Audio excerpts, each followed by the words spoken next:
Hi guys, welcome to Arya Raj. ഇന്നേ ഞാൻ കത്തിരി നടാൻ പോവുകയാണ്.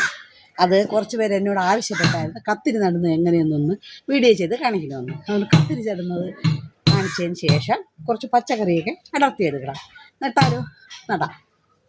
ബക്കറ്റിൽ ഓളൊക്കെ ഇട്ട് അടിയിൽ ശകല മണ്ണിട്ടതിന് ശേഷം ഓളടച്ച് അതിന് ശേഷം ഞാൻ ഇതാ കരിയില വാരി നിറച്ച് വെച്ചിരിക്കുകയാണ്. ഇതിലോട്ട് കുറച്ച് മണ്ണിട്ട് കൊടുക്കാം. ഇതുപോലെ മണ്ണിടണം. മണ്ണിട്ടതിന് ശേഷം നമുക്ക് ഇതിലോട്ട് കുറച്ച് ചാണകപ്പൊടിയും പിന്നെ ഇതാ മിശ്രിതം ചകിരിച്ചോറ്, എല്ലുപൊടി, വേപ്പും പിണ്ണാക്ക്, കുമ്മായവും ജൈവവളം ശകലം കൂടെ മിക്സ് ചെയ്ത് വച്ചിരിക്കുകയാണ്. ഇതിനെ നമുക്ക് മിക്സ് ചെയ്ത് ഇതിലോട്ട് ഇട്ട് കൊടുക്കാം. ഇതെല്ലാം തന്നെ വേണമെന്നില്ല, വെറും ചാണകപ്പൊടി ആയാലും മതി. ചാമ്പലോ നിങ്ങളുടെ കയ്യിൽ ഏതാണോ ഉള്ളത് അത് വെച്ച് നട്ടാൽ മതി. പക്ഷേ കരിയില ഇടണം. ഇടയ്ക്കിടയ്ക്ക് കരിയിലയും മണ്ണും കൂടെ മിക്സ് ചെയ്തിടണം. ഇട്ടതിന് ശേഷം നമുക്ക് ഇതിലോട്ട് ഇട്ട് കൊടുക്കാം. ഈ മീത കിടക്കുന്ന മണ്ണും ഇതും കൂടെ ആയിട്ട് നമുക്ക് നന്നായിട്ടൊന്ന് മിക്സ് ചെയ്യാം. മണ്ണിന് നനവുള്ള മണ്ണാണെങ്കിൽ വെള്ളം ഒഴിക്കണമെന്നില്ല. കൂടെ അത് ഒരു വാങ്ങണം. ഇത് നനവില്ലാത്തത് കൊണ്ടാണ് വെള്ളം ഒഴിച്ച് ഇതുപോലെ ഒന്ന് പരിവാക്കുന്നത്. ഇത് നമ്മൾ നടാൻ ഉദ്ദേശിക്കുന്ന തൈ ഇത് കണ്ടോ, കത്തിരി തൈയാണ്.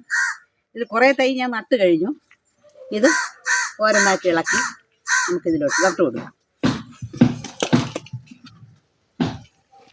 4-5 മൂട് നടാം. എല്ലാ മൂടും പൊടിക്കണമെന്നില്ല. 4-5 മൂട് നട്ടാൽ 2 എണ്ണമെങ്കിലും പൊടിച്ച് കിട്ടും. അതുപോലെ ഈ ബക്കറ്റിനകത്ത് 2 എണ്ണം നിൽക്കാനുള്ള ഇതേ ഉള്ളൂ. ഇത്രയും നടന്നത് എല്ലാം പൊടിക്കത്തില്ല. അത് കാരണമാണ് ഇത്രയും നട്ട് വയ്ക്കുന്നത്. നട്ട് കഴിഞ്ഞു കണ്ട. ഈ രീതിയിൽ ഞാൻ നട്ട് വെച്ചിരിക്കുന്നതാണ്. ഇത് കണ്ട, 2 മൂട്, ഇത് 2 മൂട്, ഇത് ഇങ്ങനെ ഇതുപോലെ നട്ട് വെച്ചിരിക്കുന്നതാണ്. ഇത് എങ്ങനെയുണ്ട്? കത്തിരി നടൽ കൊള്ളാവോ? ഇനി നമുക്ക് കുറച്ച് പച്ചക്കറി അടർത്തിയെടുക്കാൻ പോകാം. നമ്മൾ സാധാരണ എല്ലാ ഐറ്റവും നട്ടിരിക്കുമ്പോൾ ഒന്നരാടം എന്തെങ്കിലുമൊക്കെ നമുക്ക് അടർത്തിയെടുക്കാൻ പറ്റും. നമ്മുടെ വീട്ടുമുറ്റത്തുള്ള പച്ചക്കറി തന്നെ ഒരു കെമിക്കലും കൂടാത്ത നല്ല ജൈവ പച്ചക്കറിയായിട്ട് നമുക്ക് ഉപയോഗിക്കാം. നമ്മളെ കുഞ്ഞുങ്ങളെയൊക്കെ നല്ല രീതിയിൽ വളർത്തിയെടുക്കാൻ സാധിക്കും. ഇപ്പോൾ ഒത്തിരി തൈകൾ നമ്മളെ കൃഷിഭവനിൽ നിന്നൊക്കെ അവർ സപ്ലൈ ചെയ്യുന്നുണ്ട്, വിത്തുകൾ. അങ്ങനെ ഇഷ്ടം പോലെ തൈയും വിത്ത് നമുക്ക് വാങ്ങാൻ കിട്ടും. അതുകൊണ്ട് നിങ്ങളെല്ലാവരും ഇതുപോലെ ഓരോരോ മൂടെങ്കിലും വെച്ച് ട്രൈ ചെയ്യണം കേട്ടോ. നമുക്ക് പച്ചക്കറി അടർത്താൻ പോവാം. ആദ്യം കുറച്ച് തൊണ്ടൻ പച്ചകൾ അടർത്തിയെടുക്കാം.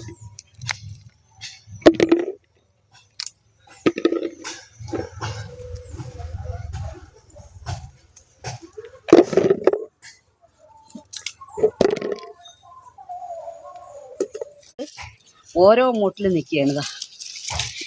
ഇതൊക്കെ നല്ല വലിപ്പമുള്ള തക്കാളിയാണ്. കണ്ടോ, ഇതും കണ്ടോ, എന്തോ ഒരു വലിപ്പം നോക്കി കണ്ടോ, നല്ല വലിപ്പമുള്ളതാണ്.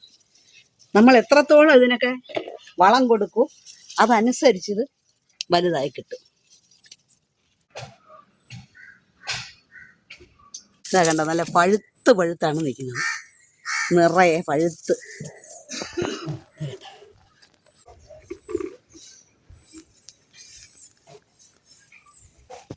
നല്ല പഴുത്തത്.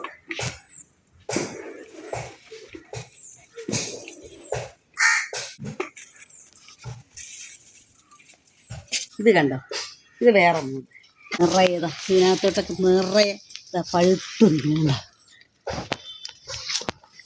കണ്ടോ, നിറയെ എല്ലാം പഴുത്ത് നിൽക്കുന്നത്. തക്കാളിയൊക്കെ പറിച്ചെടുക്കുക എന്ന് പറയുന്നത് അത്ഭുതമുള്ള കാര്യമാണ്. എന്നുവെച്ചാൽ പണ്ടത്തെ കാലത്തൊക്കെ ഇതൊക്കെ സ്വപ്നമായിരുന്നു, നടക്കത്തില്ല. ഇപ്പം അങ്ങനെയല്ല. ഇപ്പം കാലം മാറി കോലം തിരിഞ്ഞെന്ന് പറഞ്ഞതുപോലെ എല്ലാം നമ്മുടെ വീട്ടുമുറ്റത്ത് നിന്ന് തന്നെ ഉൽപ്പാദിപ്പിച്ചെടുക്കാൻ പറ്റും.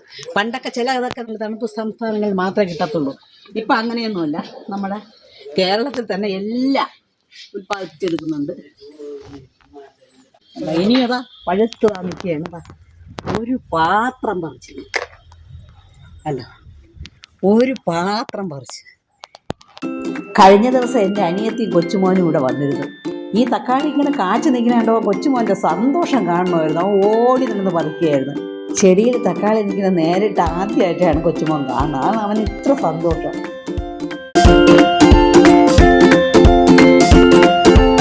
എൻ്റെ പേരെന്തോന്ന്? ടൊമാറ്റോ.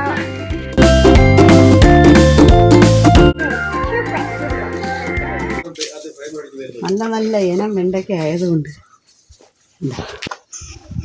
പാവയ്ക്കയെല്ലാം വളരുന്നതല്ലാത്തത് കൊണ്ട് ഒത്തിരി ഗുണം, ഒരു കയ്പും ഇല്ല, നല്ല ടേസ്റ്റാണ്.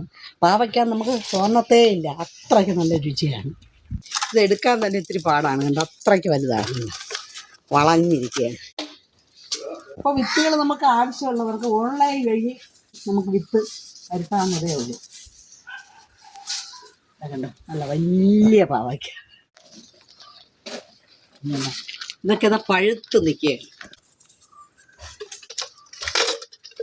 നന്നായിട്ട് പഴുത്ത്. ഇതിൻ്റെ കുരുകളെ നമുക്ക് വിത്തിന് വേണ്ടിയിട്ട് മാറ്റി വെച്ചത് നല്ല ഒറിജിനൽ വിത്താണ്, നല്ല വിത്താണ്. ഇത് പൊടിക്കുന്നത് ഒന്നൊന്നും അത് പഴുത്ത്, എന്നാലിത് പഴുത്തെങ്കിൽ ഇത് നമുക്ക് കറിക്ക് കൊള്ളാം.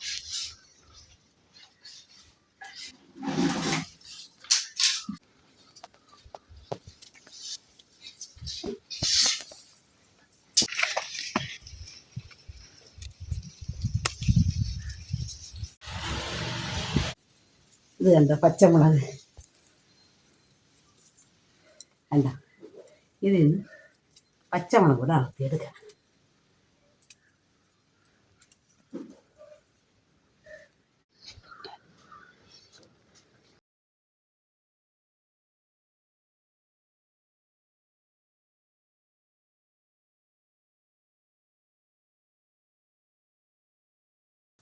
ഇത്രയാണ് ഇന്നത്തെ എൻ്റെ വിളവെടുപ്പ്. എങ്ങനെയുണ്ട്? പച്ചക്കറി കൊള്ളാവോ? ഇനിയൊരു വീഡിയോയുമായി ഞാൻ ഉടൻ വരുന്നതാണ്. അതുവരെ ബായ്.